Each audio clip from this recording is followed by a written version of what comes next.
இனிய காலை வணக்கம். நவலோதி தில்லத்தேவன் லண்டனில் இருந்து பொறிச்சொல் 897 பித்தம்.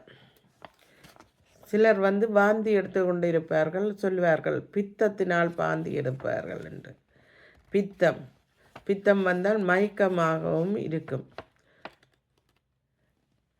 நீர் வகையை சொல்லுவது பித்தம் என்று.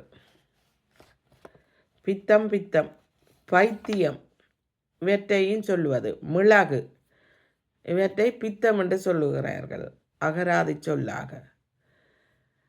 சாப்பிடாமல் மயங்கி விழுவார்கள்.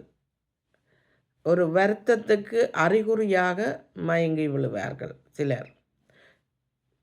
பித்த வாந்தி எடுத்தே மயங்கி விழுந்து வரை பார்த்திருக்கிறோம். நீர் வகை, நாங்கள் சாப்பாட்டில் நீர் வகைகளை அதிகம் சேர்க்க வேண்டும். அதற்காக கஞ்சி அல்லது சூப் வகைகளை வைத்து சாப்பிடுவது சிறப்பாக இருக்கும்.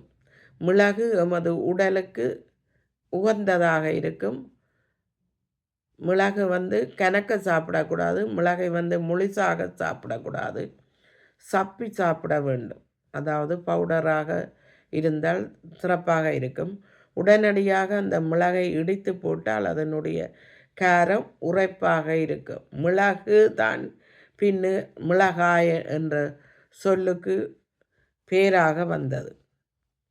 நன்றி, வணக்கம்.